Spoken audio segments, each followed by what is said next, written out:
Ниеден евреин од Македонија не беше депортиран во Аушвиц. Сите беа депортирани во Треблинка и никој не се врати оттаму. Сега ќе имате можност одблизу да ги видите и слушните страдањата на вашите предци, пријатели и роднини и да се уверите во вистинската вистина за трагедијата на евреите, но и погубијата на 7144 македонски евреи кои били убиени во концентрациониот логор во Треблинка.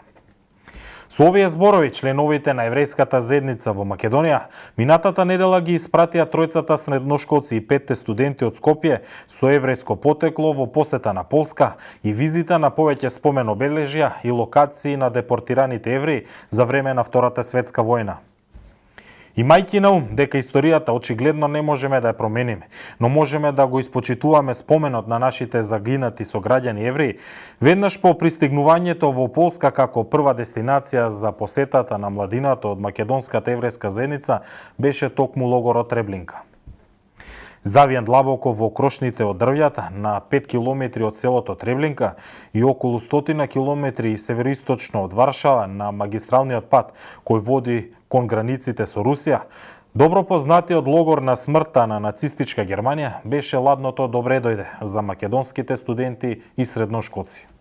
Павел Малишевски, водичот на Треблинка музеот за Слободен Печат, посочи дека логорот во Треблинка првично, како и останатите, бил наменет како затвор за пољаците кои се противеле на нацистичкиот режим, а потоа се претворил во најголема фабрика на смртта во Европа. First, I will make a short introduction about Treblinka, then we will go to post-camp areas of Treblinka to extermination camp, where I will talk about transport to Treblinka, about commemoration, how camp was organized, about the revolt in the camp, so that. Okay, so as you probably know, after the Second World War broke out, Poland was occupied by the Third Reich on the west and by the Soviet Union on the east. And we are now in Wólka Okrąglik, not in Treblinka. Camps were located about 5 kilometers from Treblinka train station and 5 kilometers from Treblinka village. You probably saw on your right the commemoration of Treblinka train station. That's good, because I will refer to it later. In Treblinka, German Nazis created 2 camps. First, penal labor camp Treblinka 1, and then Treblinka 2 extermination camp. Treblinka 1 penal labor camp was established in the late summer of 1941 and lasted till the summer of 1944. It is estimated that 20,000 people went through this camp during its time of operation, Poles, Jews and Roma, and half of them, about 10,000 of them, died because of bad conditions in the camp or were murdered in various ways. 2 kilometers from Treblinka 1, Treblinka 2 extermination camp was created in secret. It is estimated that about 900,000 Jews were murdered there in gas chambers. Jews from Poland, Jews from Third Reich, and Jews from areas which were occupied by Third Reich. And this camp operated from the late spring of 1942 to November 1943. We won't be in Treblinka 1 2 days, so just remember that through this camp 20,000 people went through and half of them died, Poles, Jews and Roma. Treblinka 2 extermination camp was established in late spring of 1942, and it was the result of the conference in Wannsee near Berlin concerning final solution of the Jewish question. And this conference was led by Reinhard Heydrich, who was the chief of Reich main security office, and he was, of course, the architect of Holocaust. This is a symbolic gate to the camp, half open to symbolize that people could go in but couldn't go out. This is a symbolic border between life and death. I suggest to go through this space.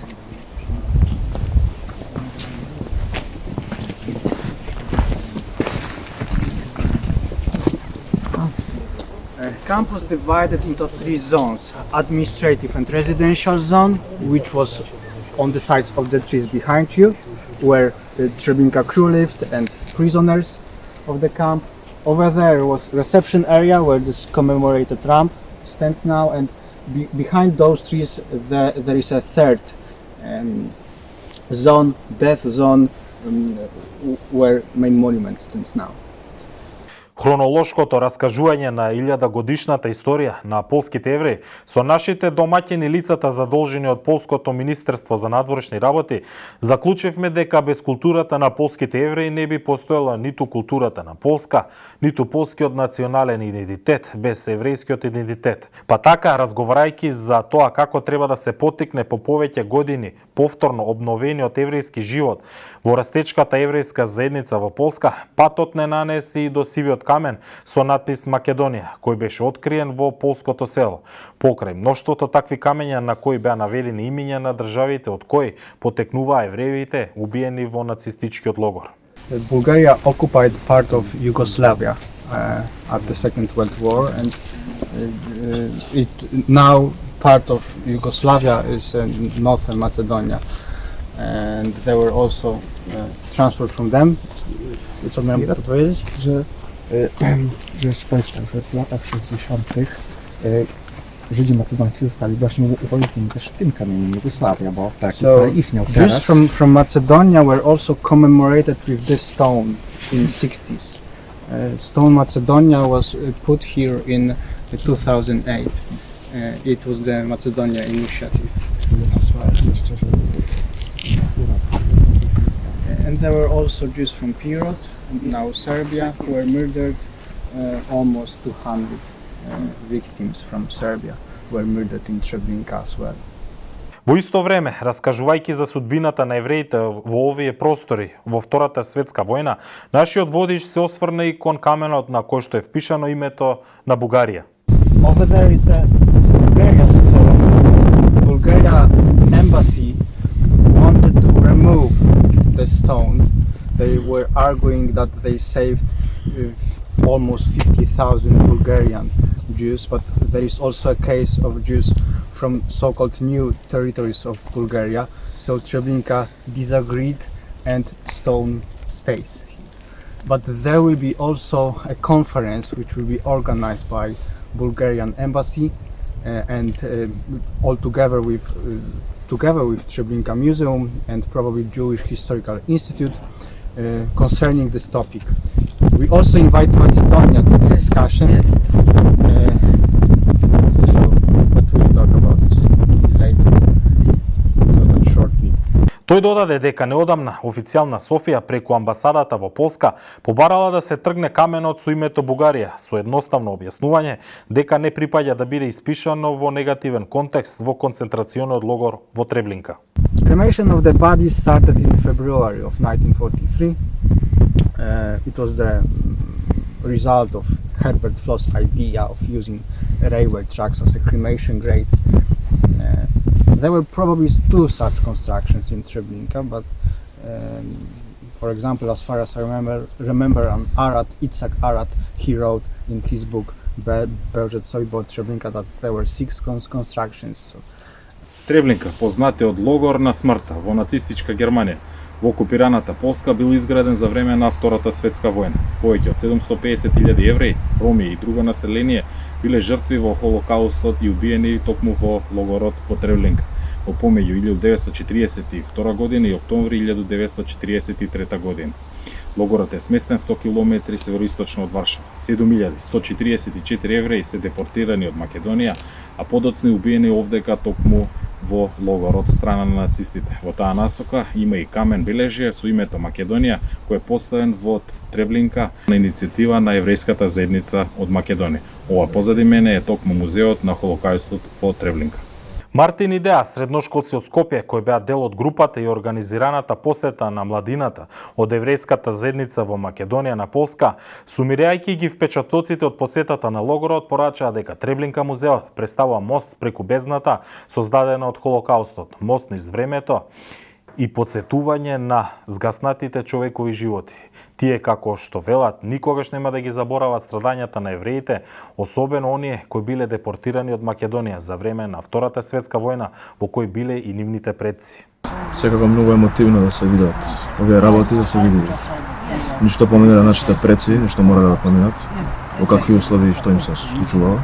Многу впечатливо тоа што презентиране преку број на камења, бројот на луѓе што биле депортирани и убиени во еден ден во касата комори тука. И кога ќе видите бројот во живо, кога видите колка просторија зафаќа тие камења, многу емотивно се види. Денеска тука сум пресрекна што сум тука, бидејќи моите предци се всушност од Полска. Тие биле депортирани од Треблинка и чувството е неверојатно, бидејќи ние имаме потомци и затоа ние денеска сме тука да се посети ова, да научиме многу работи како и ние, евреите, да се едуцираме за понатака да можеме нашето наследство и нашата култура да ја раскажуваме на нашите потомци и да направиме една поголема заедница на евреите. Ова едно чувство мене ме предизвика многу страв и гнев, но сепак и сум пресрекна бидејќи денеска сум тука и останале некои наши потомци каде што ние би обстоеле и така едно чувство ми остави кога го видовме Македонија каменот, да, бидејќи сепак ние сме тука и постојат уште евреи кои што понатака ќе се развиваат и кои што треба да ја чуваат својата традиција и култура. Значи, во логорот Треблинка беа собрани и однесени 7144 евреи. Ниеден од нив не преживеа. Поголемиот број беа однесени, сите беа собрани во Скопје, иначе беа од еврејските заедници во Битола, Штип и Скопје, кои што беа собрани во монополот во Скопје и од тама донесени овде во Треблинка кај што сме денеска и сите беа убиени. Значи во 2008 година група од нашата еврејска заедница дојде при посета во Треблинка, го постави и камен темелникот со името посебно, значи до тогаш беше како Југославија, меѓутоа во 2008 година поставија посебен камен темелник со името Македонија. Значи денешната посета посебно за мене лично е посебно емотивно ја доживеав, бидејќи јас имам и мојата баба сестра, значи целата фамилија од страната на мојата баба се точно во Треблинка погубени. Затоа и премногу емотивно ја доживеав оваа посета и од големо значење за мене оваа посета. Значи голема благодарност до еврејската заедница и до полската влада што го возможија овој наш престој тука заедно со младите од нашата еврејска заедница. За една ваква значајна посета за нас. Исто така во деновите што следат се друго што ќе посетиме што е поврзано и со еврејството за нас како евреи посебно значајно. I am accompanying a group of Macedonian youth of Jewish origin coming here to commemorate the memory of their ancestors and to lay a stone of memory for the history that linked Macedonia and Poland in a very tragic way, but in order to build also future friendly relations. Иако историјата очигледно не можеме да ја промениме, но можеме да го испочитуваме споменот на нашите загинати сограѓани евреи за време на Втората светска војна. Со ваквиот чекор, најмалку можеме да сториме е да ја почитуваме оваа автохтона етничка група, која пред се има свој уникатен јазик, обичај и традиција, но и трагична судбина, која пак представува нераскинлив дел од македонската историја.